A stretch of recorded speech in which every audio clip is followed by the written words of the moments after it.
The colony world of New Eden burned. Orange and violet flames ate through cities that humans had spent 50 years building. Admiral Jack Morrison stood on the bridge of his warship, the TCS Vengeance. He watched the destruction through the main screen. His hands gripped the rail in front of him so hard his knuckles turned white. Another transport ship just made it out, Lieutenant Commander Lisa Park said from her station. Her voice stayed calm, but tears ran down her face. That makes 47 ships that escaped. Morrison nodded but said nothing. 47 ships out of thousands. The rest were gone, turned to ash by the Craxian Empire's weapons. The aliens had come without warning. Their crystal ships had appeared in the sky 3 days ago and started firing immediately. "Admiral, we're getting the final count from the surface," another officer said. The young man's voice shook.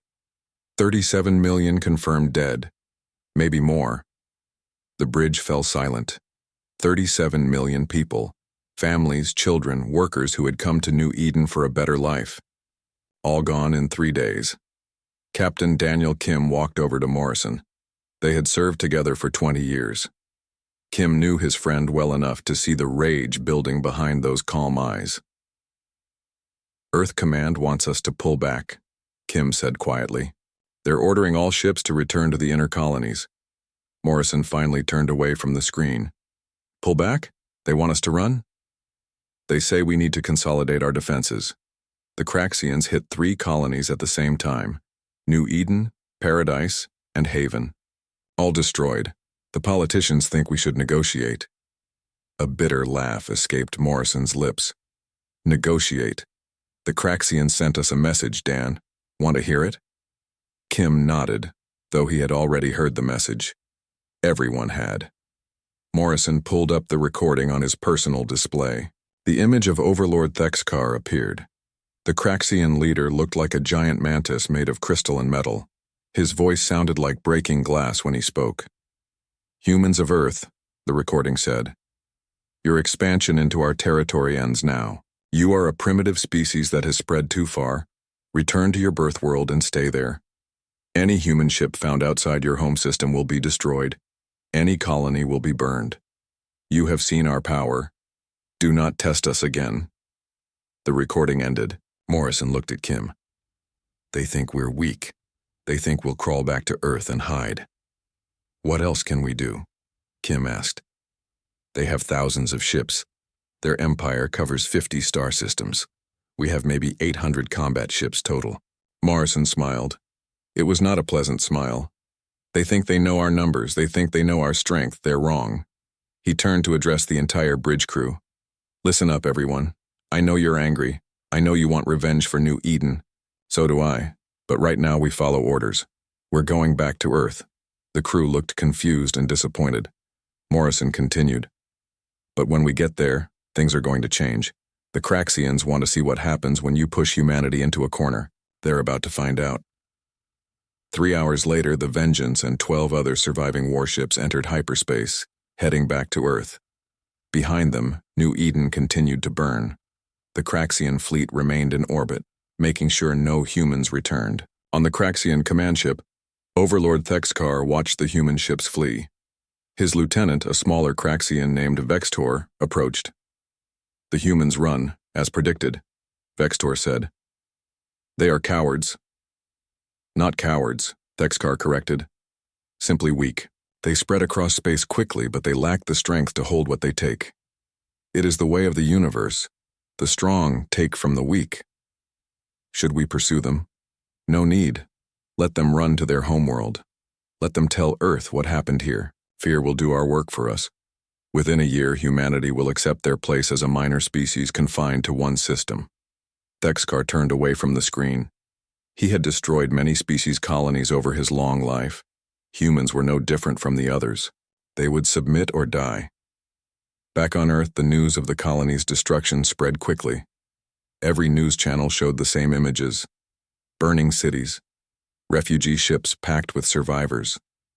The message from the Craxians played over and over. In her office in Geneva, President Catherine Chen watched the reports with her military advisors.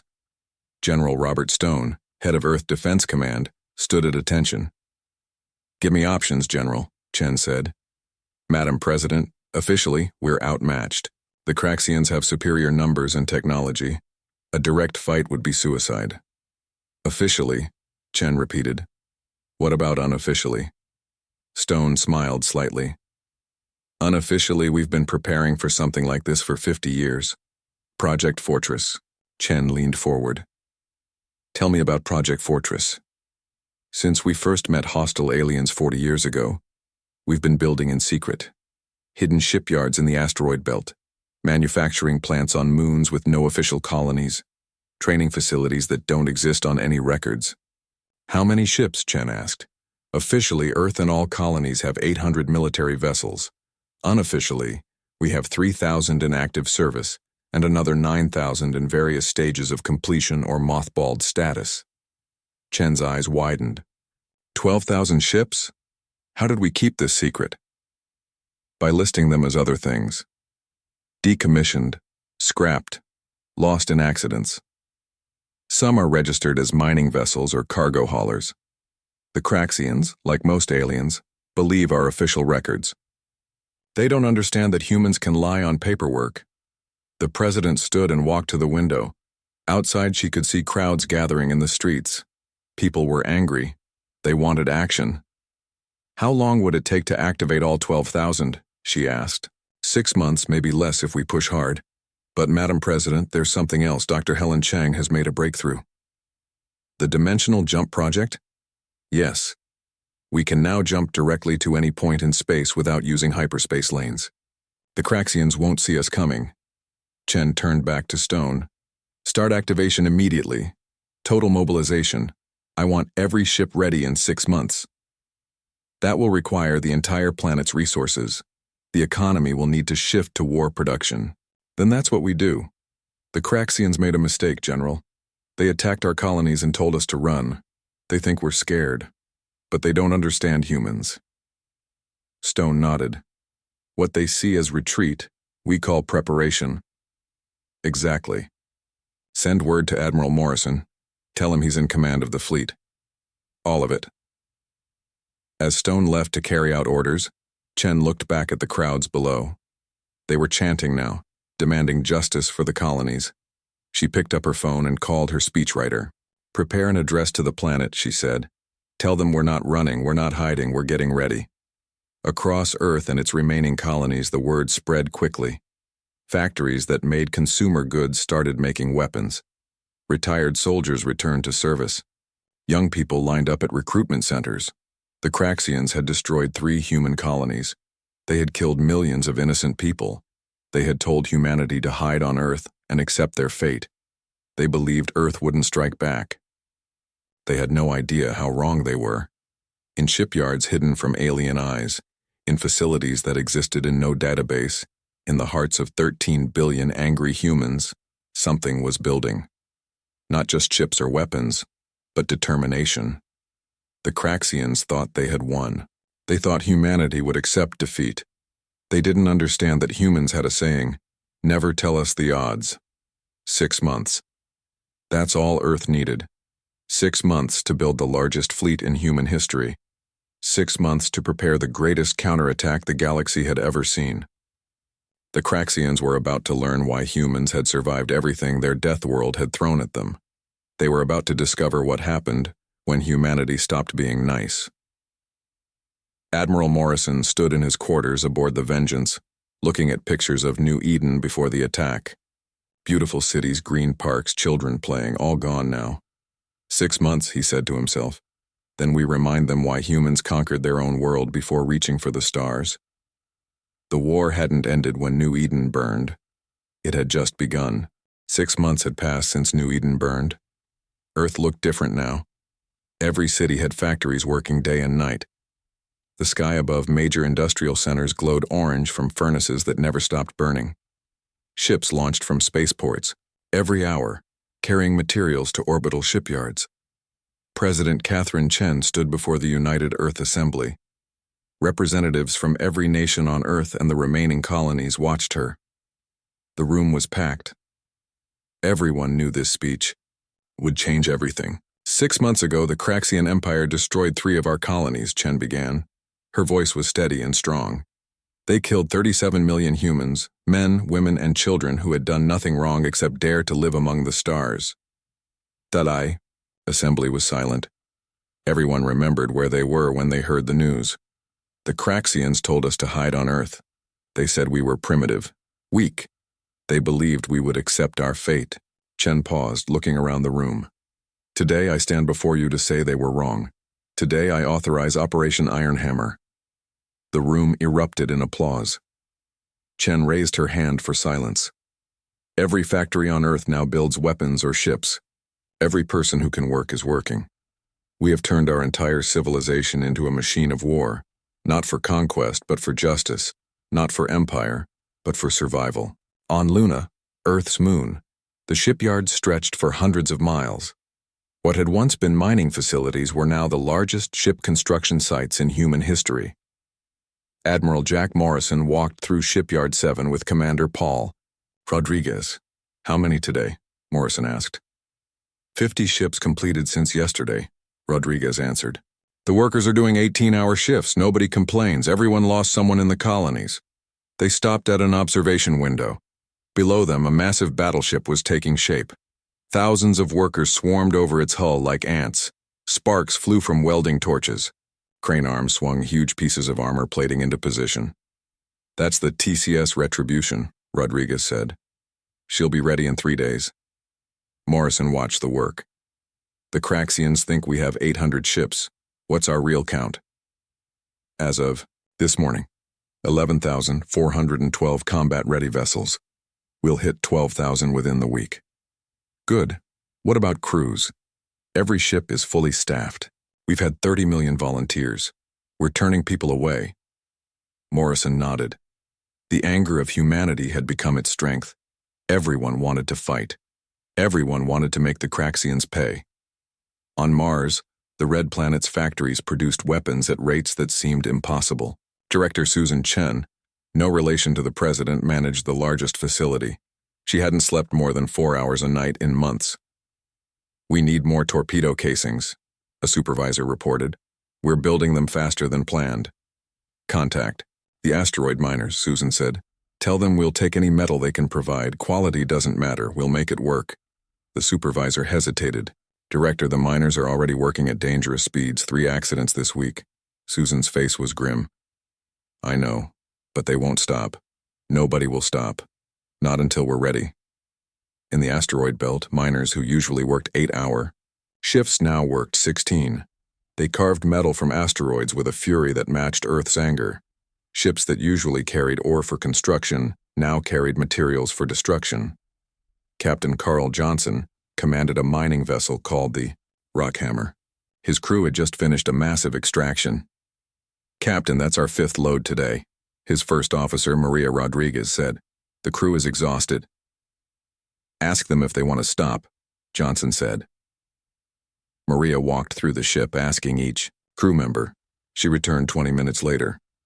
They said they'll stop when the Craxians are dead or we are, she reported. Johnson smiled grimly.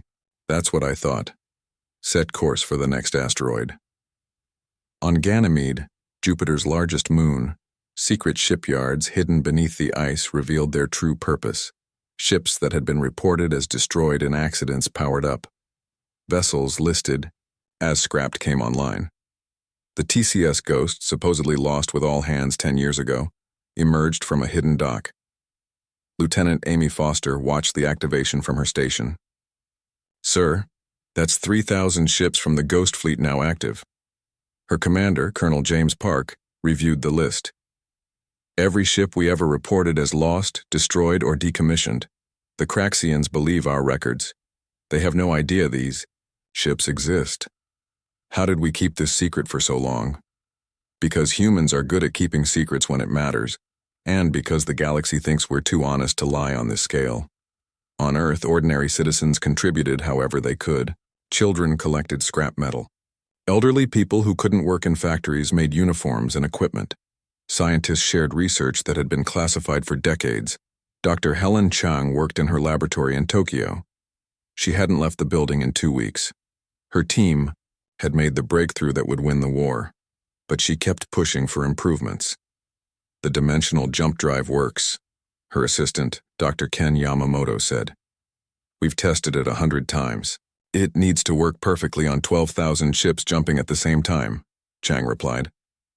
One mistake and ships could end up inside each other or lost in space. The calculations are solid. Chang looked at the equations covering every wall of the lab. The Craxians use predictable hyperspace lanes. They think it's the only way to travel between stars. They won't expect us to appear directly in their space. It's never been done on this scale. Lots of things have never been done before. That's what makes us human. We do the impossible. In orbit around Earth, the assembled fleet grew daily. Ships arrived from Mars, from the asteroid belt, from the moons of Jupiter and Saturn. Each ship was armed and ready. Each crew was trained and eager. Vice Admiral Nathan Cross commanded the Second Fleet Group. He met with Morrison aboard the Vengeance. Jack, my intelligence officers intercepted Craxian communications, Cross said. They're having victory celebrations. They think the war is over. Morrison studied the reports. They're pulling ships back from their borders, reducing patrols. They think we're beaten. Are we going to tell them otherwise? Not yet. Let them celebrate. Let them think they've won. When we arrive, they'll be completely unprepared. Captain Laura Phillips trained her crew on the TCS Freedom. They ran drill after drill, preparing for the battle to come. Remember, we're not like them, she told her crew. We don't target civilians. We don't destroy cities full of innocent people. We're better than that. A young ensign raised his hand. But Captain, they killed millions of our people. Yes, they did. And we'll destroy their military. We'll eliminate their ability to hurt anyone ever again. But we won't become monsters. That's what separates us from them. On Earth, recruitment centers stayed open 24 hours a day. Young people lined up by the thousands. Robert Miller was 18, just old enough to enlist. He stood in line with his friend David Brown. My sister was on New Eden, Robert said. She was a teacher, had 30 students in her class. David nodded. My uncle ran a restaurant there, made the best pasta you ever tasted. They reached the front of the line. The recruiting officer looked tired, but determined. You boys sure about this? She asked. This isn't a game, not everyone's coming back. We're sure, Robert said. Someone has to make them pay. The officers stamped their papers. Report to Training Center 7 tomorrow. Welcome to the fleet. Across Earth, similar scenes played out millions of times. Humanity was united in a way it had never been before. Old enemies worked together. Former rivals shared resources. The entire species had one goal: to show the Craxians they had made a fatal mistake. In her office, President Chen met with her advisors one last time before the fleet departed. Are we ready? She asked. General Stone nodded. 12,000 ships, 15 million personnel, enough firepower to crack a moon. And the Craxians? Still celebrating. They have no idea what's coming. Chen looked at the fleet reports. Good. They gave us 6 months. We've used every second. Now it's time to show them what humanity can do when pushed too far. The factories kept working. The ships kept building. The volunteers kept coming. Earth had transformed itself into something the galaxy had never seen, an entire planet devoted to a single purpose. The Craxians believed Earth wouldn't strike back. In a few days, 12,000 ships would prove them wrong. The largest fleet in human history was almost ready. The only question was whether the galaxy was ready for what humanity was about to unleash. The Oort cloud was dark and cold. At the edge of Earth's solar system, where sunlight was just another star in the void, humanity's greatest secret gathered. 12,000 ships held position in perfect silence. No radio signals. No active sensors. Only tight-beam laser communications connected the massive fleet. Admiral Jack Morrison stood on the bridge of the TCS Vengeance. Around him, his command staff worked quietly. Everyone understood the importance of this moment. Years of preparation, months of building, millions of lives lost, all leading to this. Status report, Morrison said softly. Captain Susan Martinez checked her displays. All ships in position, Admiral. Radio silence maintained. The Craxians have no idea we're here. Through the viewports, Morrison could see only a fraction of the fleet. Ships stretched in every direction, hidden in the darkness between stars. Battleships, cruisers, destroyers, frigates, and even converted civilian vessels. Humanity had brought everything that could fight. "How long until we jump?" Morrison asked. 4 hours, sir. Dr. Chang wants to run final checks on the dimensional drives. Morrison nodded. 4 hours until they changed history. 4 hours until humanity showed the galaxy its true face. On the TCS Retribution, Vice Admiral Nathan Cross gathered his command staff. His fleet group consisted of 3,000 ships, each one ready for battle. "Remember the plan," Cross said. "We hit military targets only. Shipyards, defense platforms, military bases. Any ship that surrenders is to be taken prisoner. We're not barbarians." Commander Betty Wilson raised her hand. "Sir, what if they don't surrender? Then we destroy them. But we give them the chance. That's what makes us different." In the medical bay of the TCS Hope, Dr. Sarah Jones prepared her staff. They had turned cargo bays into emergency treatment centers. Everyone knew there would be casualties. "We have supplies for 50,000 wounded," she told her team. "Let's hope we don't need them all." A young medic, fresh from Earth, looked nervous. "Doctor, I've never treated combat injuries before." Jones put a hand on his shoulder. "None of us have treated injuries from a battle this size. We'll learn together. Just remember your training and save who you can." On the TCS Lightning, Lieutenant Jason Cooper sat with his squad in the ready room. They were Marines trained to board enemy ships. Each one knew they might not come back. "My grandfather fought in the Mars Rebellion," Cooper said. "He told me something before I left Earth. He said humans are like water, calm and peaceful most of the time. But when you apply enough pressure, we can cut through anything." Private Jennifer White checked her rifle for the 10th time. "Think the Craxians know that?" "They're about to learn," Cooper replied. In the engineering section of the TCS Phoenix, Chief Engineer Richard Lee supervised the dimensional jump drive. The technology was so new that only a handful of people fully understood it. "Chief, these readings look strange," a technician said. Lee examined the data. "It's normal. The drive bends space-time. Strange as expected. Just make sure it stays within these parameters. What happens if it doesn't? Best case, we don't jump. Worst case, we end up scattered across the galaxy or inside a star." The technician went pale. Lee smiled. "Don't worry. Dr. Chang knows what she's doing. The drive will work." On Earth, President Catherine Chen stood in the Situation Room with her advisors. They couldn't communicate with the fleet without breaking radio silence, but they knew the schedule. 3 hours until jump," General Stone reported. Chen stared at the star map showing Craxian space. "Are our intelligence reports still good?" "Yes, ma'am. The Craxians have pulled most of their fleet back to their core worlds for refitting. They think the war is over. They're not expecting an attack." 12,000 ships appearing from nowhere, Chen said quietly. "They'll think it's impossible. That's the point. Hit them when they feel safest. Show them that nowhere is safe, from Earth's reach." Back in the Oort cloud, Admiral Morrison called a meeting of his senior commanders via secure laser link. Their faces appeared on screens around his ready room. "Final checks," Morrison said. "Laura, how's your group?" Captain Laura Phillips responded from the TCS Freedom. 2,000 ships ready to jump. Crews are anxious but focused. "Tom?" Admiral Thomas Bailey nodded from the TCS Warrior. 3,000 ships armed and ready. We've run drills all week. Everyone knows their job." Morrison went through each commander. Every group reported ready. 12,000 ships, 15 million humans, all waiting for his order. "You all know what's at stake," Morrison said. "The Craxians think we're weak. They destroyed our colonies and told us to hide. Today we show them they were wrong. Today, humanity stops being the victim." Dr. Helen Chang appeared on one of the screens from her ship, the TCS Einstein. "Admiral, I need to explain something about the jump. All ships must activate their drives within a 10-second window. Any ship that jumps late might arrive in occupied space. Meaning they might appear inside another ship or a planet. It would destroy both." The commanders were silent.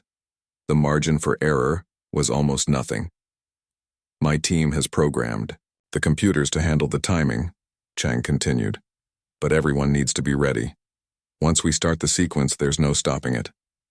Morrison nodded. Understood. All commands, prepare your crews. 2 hours to jump. Across the fleet, the message spread. Crews took their positions. Weapons were armed. Shields were raised. In mess halls, soldiers ate what might be their last meal. In quarters, people looked at pictures of families they might never see again. Private Mark Taylor wrote a letter to his parents on Earth. He knew it wouldn't be sent until after the battle, but he needed to write it. Mom and Dad, by the time you read this, will have jumped to Craxian space. I don't know what will happen. I don't know if I'll come back, but I want you to know I'm not afraid. The Craxians hurt us. They killed millions. Someone has to make them answer for that. I'm proud it's me. He sealed the letter and returned to his post. On the Craxian homeworld of Thexus Prime, Overlord Thexakar reviewed reports in his throne room. His empire was at peace. The humans had been put in their place. His other enemies were quiet. Life was good. My lord, his intelligence officer Vextor entered. We've detected no human ships outside their system in 3 months. As expected, Thexakar said. They learned their lesson. Primitive species always do when shown proper force. Should we maintain our current patrol levels? No need. Reduce them by half. Let our warriors rest. The humans won't dare leave their world for generations. If Thexakar had looked at his sensors more carefully, if he had thought to check the edge of human space, he might have noticed something. A gravitational anomaly. A strange energy reading. The signs of 12,000 ships preparing to tear. A hole in space itself. But he didn't look. Why would he? The war was over. Humanity was beaten. Back with the fleet, Admiral Morrison stood before his bridge crew. 1 hour to jump. All stations report. Navigation ready. Weapons ready. Shields ready. Dimensional drive ready. Morrison walked to his command chair. Around him, 12,000 ships prepared to do the impossible. They would jump across thousands of light years in an instant, appearing in the heart of enemy territory without warning. Send this message to all ships, Morrison said. Today we are not Americans or Chinese or Russian or Indian. We are not from Earth or Mars or the colonies. Today, we are simply human. And today, humanity strikes back. The crew cheered. Across the fleet, on 12,000 bridges, crews cheered.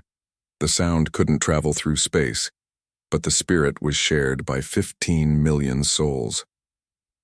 Lieutenant Commander Lisa Park looked at her admiral. Sir, do you think we can win? Morrison smiled. The Craxians have better technology. They have an empire. They have experience. But they don't have what we have. What's that, sir? They don't have 12,000 ships full of humans who have nothing left to lose and everything to prove. They don't have the rage of a species pushed too far. They don't have the determination of Earth's children. The countdown continued. 30 minutes. 20. 10. In engineering sections across the fleet, dimensional drives began to power up. Energy that could bend space itself built in carefully contained chambers. The fabric of reality prepared to tear. 5 minutes. On the TCS Vengeance, Morrison stood. All hands, this is the Admiral. In 5 minutes we jump. In 5 minutes we show the galaxy that Earth doesn't run. Earth doesn't hide. Earth strikes back. Battle stations. Alarms sounded across the fleet. Crews ran to their positions. Weapons charged. Shields activated. 1 minute. Morrison gripped his chair. For New Eden. For Paradise. For Haven. For the 37 million who can't fight for themselves. 10 seconds. All ships prepare for dimensional jump. 5 seconds. Execute. Space screamed. 12,000 portals tore open in the void. Each one a doorway across the galaxy. The fleet disappeared from the Oort cloud in a flash of light that would have been visible from Earth if anyone had been looking. The largest military force in human history was gone, racing through folded space toward a destiny that would change the galaxy forever. The Craxians believed Earth wouldn't strike back. In moments, they would learn how wrong they were. Space above Thexus Prime was peaceful, The Craxian homeworld's 3 moons hung in their eternal dance. Orbital defense platforms drifted lazily, their crews relaxed. Civilian traffic moved between the planet and its stations without concern. Then reality tore apart. 12,000 portals opened simultaneously. They appeared like wounds in space, glowing with impossible energy. From each portal, a human ship emerged, weapons already powered and targeting systems active. Overlord Thexkar was reviewing trade agreements when his throne room shook. The lights flickered. Alarms began screaming from every direction. "What is happening?" he roared. His intelligence officer, Vextor, stumbled as another impact shook the palace.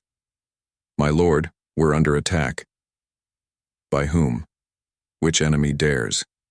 Vextor's crystalline face went pale as he read the reports flooding his screen. It's the humans, my lord. Thousands of ships. They're everywhere." "Impossible. Our intelligence says Earth has 800 ships at most." "My lord, we're counting over 12,000 human vessels. They appeared from nowhere. No hyperspace signatures. They just materialized." Thexkar stood from his throne, his 4 arms trembling with rage and something else, something he hadn't felt in centuries. Fear. On the bridge of the TCS Vengeance, Admiral Morrison watched as his fleet systematically destroyed the Craxian orbital defenses. The platforms designed to handle perhaps 100 attacking ships were overwhelmed in seconds. "Target their military shipyards only," Morrison commanded. "Leave civilian stations alone unless they fire on us."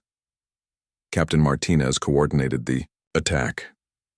"First wave has eliminated 60% of orbital defenses. Second wave moving on the shipyards." Through the viewport, Morrison could see the battle unfolding. Human ships swarmed over Craxian positions like angry hornets. Plasma beams and missiles filled space with deadly light. Craxian ships caught completely off guard exploded or surrendered. "Admiral, we're receiving a transmission from the planet," the communications officer announced. "Put it through." Thexkar's image appeared on the screen. The Overlord no longer looked confident. "Admiral Morrison, this is an act of war. You dare attack our homeworld?" Morrison stood, his face calm. "Overlord Thexkar, you destroyed 3 human colonies. You killed 37 million innocent people. You told us to run and hide. This is our response. We were maintaining order. You humans spread too quickly, took too much. We took uninhabited worlds, we built an empty space. Your empire spans 50 systems, and you begrudged us 3 small colonies?" Morrison's voice grew harder. "You made a mistake, Overlord. You thought kindness was weakness. You thought our desire for peace meant we couldn't wage war. You were wrong." The transmission cut as another Craxian defense platform exploded. On the TCS Freedom, Captain Laura Phillips led her group against the Craxian fleet base at Zarian Station. The massive facility could service 500 warships. It was considered impregnable. "All ships concentrate fire on sections 7 through 12, Phillips ordered. "Those are the weapons magazines. Once they blow, the station can't fight. Back." Her tactical officer, Lieutenant Frank Brown, highlighted targets. "Captain, they're launching fighters." "How many?" 200, maybe more." Phillips smiled. "They think 200 fighters can stop 2,000 warships?" "Continue the attack." The human ships fired as one. Thousands of missiles and energy beams converged on the station. The Craxian fighters vanished in the storm of fire. Sections 7 through 12 detonated in a chain reaction that tore the station in half. "Captain, escape pods are launching," Brown reported. "Let them go. Target the remaining weapons, then move to the next objective." Across Craxian space, similar scenes played out. Human ships appeared at every major military installation simultaneously. The Craxians, who had pulled their fleets back for refitting, couldn't respond quickly enough. On the TCS Lightning, Lieutenant Jason Cooper led his Marines onto a disabled Craxian battleship. They moved through corridors designed for creatures twice their size, securing sections and capturing crew.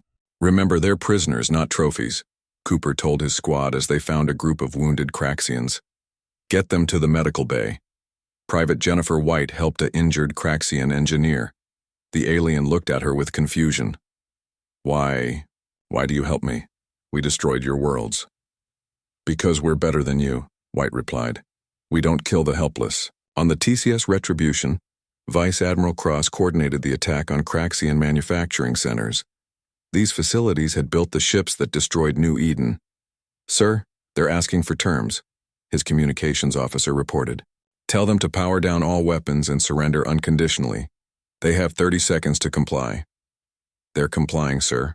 Cross nodded. Send boarding teams. Secure the facilities but don't destroy them. We might need them later. The battle, if it could even be called that, was completely one-sided.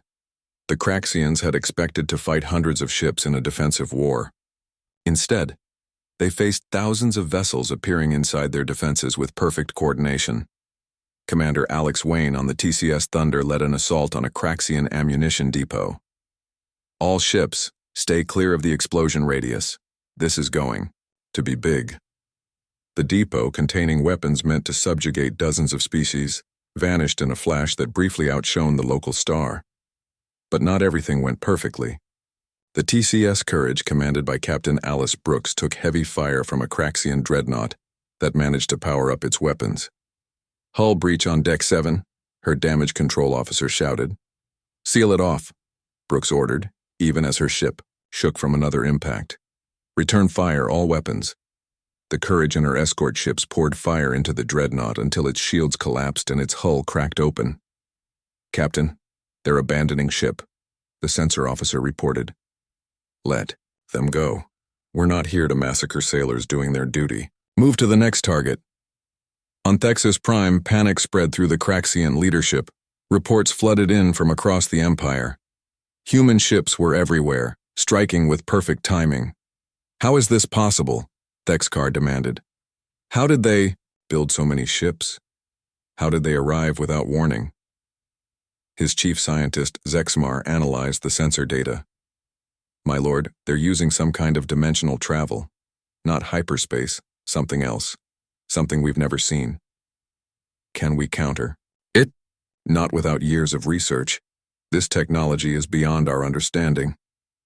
Thexcar slumped in his throne. In 6 hours, his empire's military had been reduced to scattered remnants. The humans hadn't targeted civilian centers, but they had destroyed every shipyard, every weapons depot, every military base. Admiral Morrison received reports from across the fleet. Losses were lighter than expected. 837 ships damaged or destroyed out of 12,000. The Craxians had lost over 3,000 vessels and all their military infrastructure. Sir, Overlord Thexcar is requesting communication, the officer announced. Put him through. The Overlord appeared on screen again. He looked defeated. Admiral Morrison, I offer our surrender. Please stop the attack. Morrison studied the alien leader. Unconditional surrender. Your military is to be completely disbanded. Your government will be restructured under galactic supervision. You will pay reparations to rebuild our colonies. You ask for everything. You took everything from 37 million humans. Be grateful we're not doing the same to you. You have 1 hour to accept or we continue the attack. The transmission ended. Morrison turned to his bridge crew. Signal all ships. Hold position but stay ready. If they refuse, we finish this. 40 minutes later, Thexcar's response came. We accept your terms. Across the human fleet, cheers erupted. They had done it. They had brought the Craxian Empire to its knees in less than a day. But Morrison didn't celebrate. He thought of New Eden, of paradise, of haven, of millions of graves that would never be filled because there were no bodies to bury. Sir, what are your orders? Martinez asked. Begin rescue operations for any Craxian survivors, secure their military assets, and send a message to Earth. Tell them we won. Tell them the colonies are avenged. On the TCS Hope, Dr. Sarah Jones treated wounded from both sides. Human and Craxian lay side by side in her medical bay. A young Craxian warrior looked at her with confusion. Why do you heal us? We were your enemies. Jones checked his bandages. Because the war is over, and because showing mercy to the defeated is what makes us human. The Craxian didn't understand, but he would learn. They all would learn. Humanity could wage war with terrible efficiency, but they could also show mercy with equal determination. Captain Phillips stood on her bridge watching Craxian escape pods being rescued by human ships. Her tactical officer approached. "Captain, the Craxians are asking why we're saving them. Because we came here to end their ability to hurt us, not to become like them. We proved we're stronger. Now we prove we're better." The battle was over. In less than 24 hours, humanity had shattered an empire that had stood for 1,000 years. But they had done it without destroying cities, without killing civilians, without becoming the monsters they fought. The galaxy would remember this day, not just because 12,000 ships had appeared from nowhere, but because those ships had shown both overwhelming force and unexpected mercy. The Craxians had believed Earth wouldn't strike back. They had been. 3 weeks had passed since the Thunder of Terra, as historians were already calling it. The Galactic Council's great chamber buzzed with hundreds of different species, all gathered to witness something unprecedented. A single species had defeated an empire in one day. Overlord Thexkar stood in chains at the center of the chamber. Once proud and terrifying, he now looked broken. Around him, representatives from 50 different worlds watched in silence. Many had suffered under Craxian aggression. None had ever imagined seeing their oppressor brought so low. Admiral Jack Morrison entered the chamber in his dress uniform. He walked with purpose but without arrogance. Behind him, President Catherine Chen and a small group of human diplomats followed. The silence grew deeper. The Zephyran ambassador, whose species resembled tall, thin birds made of silver, spoke first. "Admiral Morrison, the galaxy has witnessed something impossible. A single planet species defeating an empire." "How?" Morrison stepped forward. "With respect, Ambassador, it wasn't impossible. The Craxians made 2 mistakes. They thought our kindness was weakness, and they thought we would tell the truth about our military capabilities." Murmurs rippled through the chamber. The Altarian representative, a being of pure energy contained in a crystalline form, pulsed with curiosity. "You lied about your fleet size?" "We reported what we wanted others to believe," Morrison replied. "Every species here guards their secrets. We simply guarded ours better." President Chen took the podium. "Earth asks for no territory from the Craxian Empire. We seek no colonies that weren't already ours. We want only 3 things: the rebuilding of our destroyed colonies, the complete dismantling of the Craxian military, and a guarantee that this will never happen again." The Vegan delegate, whose species had lost 2 colonies to the Craxians decades ago, stood up. "You could take their entire empire. Why show restraint?" Chen's response was firm. "Because we're not conquerors. We didn't come to the stars to build an empire. We came to explore, to learn, to grow. The Craxians forgot that strength without mercy is just tyranny. We won't make that mistake." The council debated for hours. Some species wanted the Craxian Empire divided among the victims. Others wanted them exiled to a single world. The humans stood firm. Justice, not vengeance. Finally, the council voted. The Craxian Empire would be dissolved. Their military would be completely disbanded. Their colonies would be granted independence if they chose it. The Craxians themselves would be confined to their home system for 100 years, with human and council observers ensuring compliance. Thexkar was brought forward for his final statement. He looked at Morrison with something like respect. "You could have destroyed us, why didn't you?" Morrison met his gaze. "Because destruction is easy. Building something better is hard. Your species has 100 years to learn how to live peacefully. I hope you use them well." As the council session ended, dozens of representatives approached the human delegation. Everyone wanted to know more about the dimensional jump technology. Everyone wanted to understand how Earth had hidden 12,000 ships. The Epsilon. Eridani ambassador pulled Chen aside. "President Chen, your species has shown remarkable restraint, but surely you don't expect us to believe you'll simply dismantle this fleet?" Chen smiled. "We're returning most ships to Earth. Our people want to return to their lives, their families. War is not our natural state. Most ships will maintain enough to patrol our space and protect our colonies. The galaxy has learned that Earth prefers peace, but they've also learned what happens when that peace is threatened. Back on Earth, the fleet's return was broadcast live. Ships emerged from dimensional portals above every major city, flying victory laps before heading to their bases. The crowds cheered, but the celebration was subdued. Too many people remembered why the fleet had been built. Admiral Morrison stood before the memorial wall at Earth Defense Command. 837 names were carved into the black marble, each one a person who had died in Operation Ironhammer. A young boy approached. Timothy Brooks, whose mother had commanded the TCS Courage when it was destroyed, covering the evacuation of a Craxian hospital ship. Morrison knew why the ship had been lost. Captain Alice Brooks had refused to fire on the hospital ship even when Craxian forces used it as cover.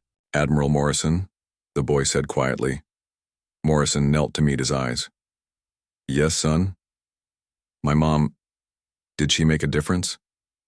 Your mother saved 3,000 Craxian civilians. She could have destroyed that hospital ship and survived. She chose not to.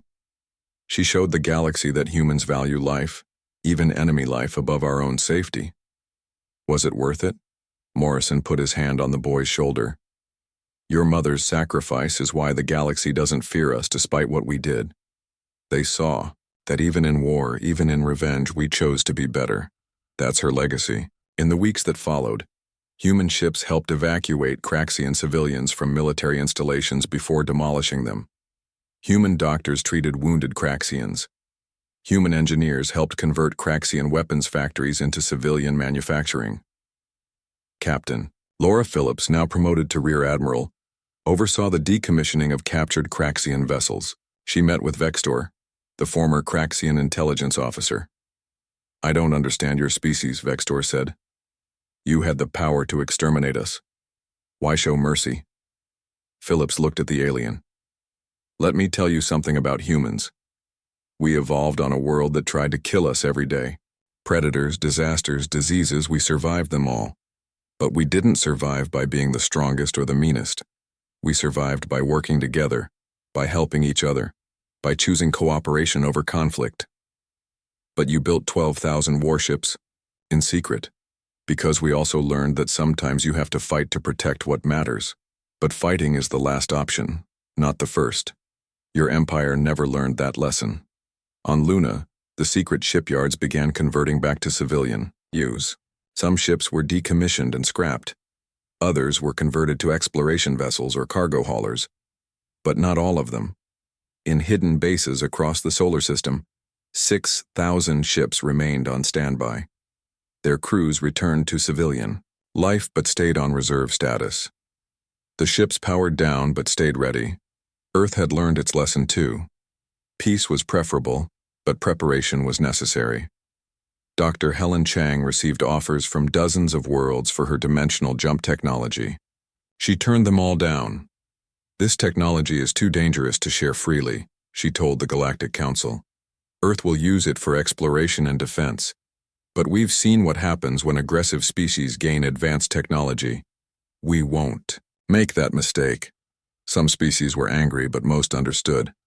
Earth had earned the right to keep their secrets. 6 months after the war, New Eden was being rebuilt. Ships from Earth brought supplies and colonists. The burnt cities were cleared and new ones rose in their place.